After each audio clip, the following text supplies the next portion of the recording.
അദ്ധ്യായം 7. എന്നാൽ അളകനന്ദയുടെ മുന്നിൽ ആദിശക്തി പ്രത്യക്ഷപ്പെട്ടില്ല.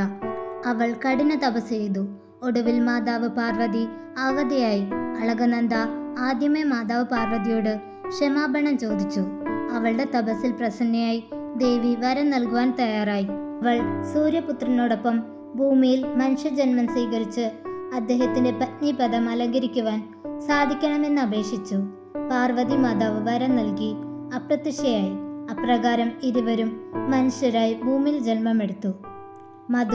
മധുരാധിപതിയായ ശൂരസേനന്റെ പുത്രിയാണ് പ്രദ.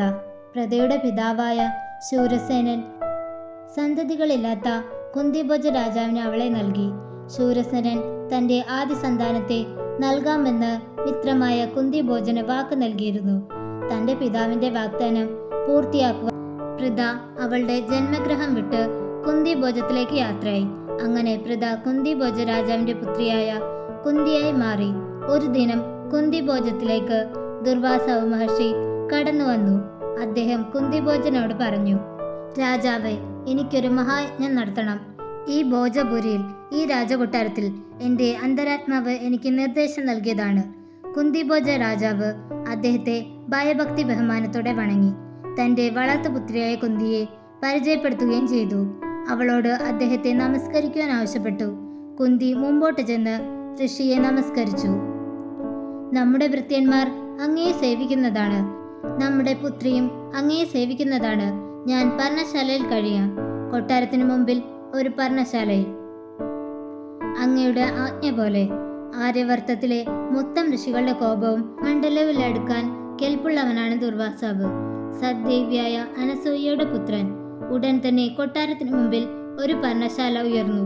മഹർഷി ബ്രഹ്മമുഹൂർത്തത്തിൽ എഴുന്നേറ്റ് അശ്വനദിയിൽ പോയി കുളിച്ച് മന്ത്രോച്ചാരണം നടത്തും. എത്ര ഭ്രാന്തവും ശാഠ്യപൂർണവുമായ സ്വഭാവമാണ് അദ്ദേഹത്തിൻ്റെത്. മഹർഷി എത്ര അലറിയാലും നീ മറുത്തൊന്നും പറയരുത്. മുഖത്ത് പ്രസന്നത കൈവെടിയരുത്. അദ്ദേഹത്തെ സേവിക്കുന്നതിൽ യാതൊരു അലംഭാവവും കാണിക്കരുത്. കുന്തിഭോജ രാജാവ് കുന്തിയോടായി പറഞ്ഞു. പലപ്പോഴും ഋഷിയുടെ പെരുമാറ്റം അസഹ്യമായിരുന്നു. പക്ഷേ എന്നാലും കുന്തി എല്ലാം സഹിച്ചു.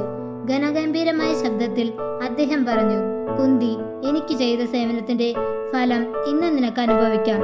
ലോകം ഇനി നിന്നെ വീരമാതാവായി മാനിക്കും. വാ, ഇവിടെ ഇരിക്ക്. കുന്തി അനങ്ങിയില്ല. അദ്ദേഹം ഗർജിച്ചു. ഇരിക്കൂ. യജ്ഞവേദിക്കരികിൽ അവൾ ഇരുന്നു. അദ്ദേഹം പറയുന്നതിന്റെ അർത്ഥം അവൾക്ക് മനസ്സിലായില്ല. അദ്ദേഹം പറഞ്ഞു, ഈ ലോകത്തിലെ പഞ്ചമഹാഭൂതങ്ങളെയും ഞാൻ എൻ്റെ മന്ത്രച്ചരടിൽ ബന്ധിച്ചിരിക്കുകയാണ്. എൻ്റെ ശ്രമം വിജയിച്ചു. കുന്തി, നീ ആരുടെ മുമ്പിലാണ് നിൽക്കുന്നതെന്നറിയുമോ?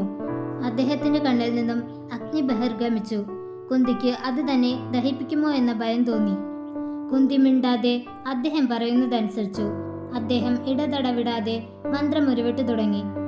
ഈ മന്ത്രം കുന്തി മുമ്പൊരിക്കലും കേട്ടിരുന്നില്ല. എന്നിരുന്നാലും ചെവിയിലൂടെ അവളുടെ മനസ്സിൽ വ്യക്തമായി പതിഞ്ഞു. ആ മന്ത്രങ്ങൾ കേൾക്കുമ്പോൾ അവളുടെ മനസ്സിന് ഇതുവരെ കിട്ടിയിട്ടില്ലാത്ത ആനന്ദം. മന്ത്രോച്ചാരണം അവസാനിപ്പിച്ച ശേഷം ഒരു ധീരജേതാവിനെ പോലെ ദുർവാസാവ് എഴുന്നേറ്റു. അവളുടെ ശിരസിൽ കൈവച്ചുകൊണ്ട് അദ്ദേഹം പറഞ്ഞു, കുന്തി, ഈ ആര്യവർത്തത്തിൽ നിന്നെ പോലെ മറ്റൊരു സ്ത്രീ ഉണ്ടാവില്ല. ഏതേത് ശക്തികളെ ധ്യാനിച്ച് നീ ഈ മന്ത്രം ഉരുവിടുന്നോ, ആ ശക്തികൾ മർത്യരൂപം പൂണ്ട് ഉടൻ നിന്റെ മുമ്പിൽ വന്നു നിൽക്കും. നിന്റെ ഉദരത്തിൽ അതേ രൂപത്തിൽ തേജസ്സയായ മകന് രൂപം നൽകി തിരോധാനം ചെയ്യും. ഇത് നമ്മുടെ വചനമാണ്. കുറെ ദിനങ്ങൾ കടന്നുപോയി. കുന്തി ഉദ്യാനത്തിൽ വിശ്രമിക്കവേ സൂര്യദേവന്റെ കിരണങ്ങൾ അവളെ സ്പർശിച്ചു. ആ നിമിഷം സൂര്യദേവനെ അവൾ നോക്കി. അദ്ദേഹത്തിന്റെ തേജസ്സാർന്ന ആ രൂപത്തെ ദർശിച്ചപ്പോൾ അവൾക്ക് കുളിരനുഭവപ്പെട്ടു. അവൾ അറിയാതെ തന്നെ ദുർവാസാവ് മഹർഷി പറഞ്ഞുകൊടുത്ത ആ മന്ത്രങ്ങൾ സൂര്യദേവനിൽ പ്രയോഗിക്കുവാൻ തുടങ്ങി. ദുർവാസാവ് മഹർഷിയെ പരീക്ഷിക്കുവാൻ വേണ്ടി കൂടിയാണ് അവൾ അങ്ങനെ ചെയ്തത്. തേജസ്വിയായ ഒരു പുരുഷൻ വരികയാണ്. കാതിൽ പ്രകാശം വിതറുന്ന ദിവ്യകുണ്ടലങ്ങളുണ്ട്. സ്വർണ്ണവർണ്ണത്തിലുള്ള അദ്ദേഹത്തിന്റെ മുടി വെട്ടിത്തിളങ്ങുന്നു. കണ്ണുകളിൽ നിന്നും തേജോകിരണങ്ങൾ പുറപ്പെടുന്നു. ആ രൂപത്തിനു ചുറ്റും പ്രകാശം പരന്നു നിൽക്കുന്നു. ആ രൂപം അവളുടെ അടുത്തു വന്നു. അദ്ദേഹം അവളുടെ ശരീരം സ്പർശിച്ചു. ഒരു മഹാ തേജസ്സിന്റെ സംക്രമണം നടന്നു. കുറെ നാളുകൾ കടന്നുപോയി. കുന്തിയുടെ ശരീരത്തിലാകമാനം മാറ്റം പ്രകടമായി. അവളുടെ ഉദരം വലുതാവാൻ തുടങ്ങി. തന്റെ ദാസിയിൽ നിന്ന് താൻ അമ്മയാകാൻ പോവുകയാണെന്ന ഞെട്ടിക്കുന്ന സത്യം തിരിച്ചറിഞ്ഞ് കുന്തിക്ക് ബോധക്ഷയമുണ്ടായി. കൗമാരത്തിൽ തന്നെ അമ്മയാവുക സ്ത്രീക്ക് ലഭിച്ച ഏറ്റവും ഉത്തമമായ വരമാണ് മാതൃത്വം.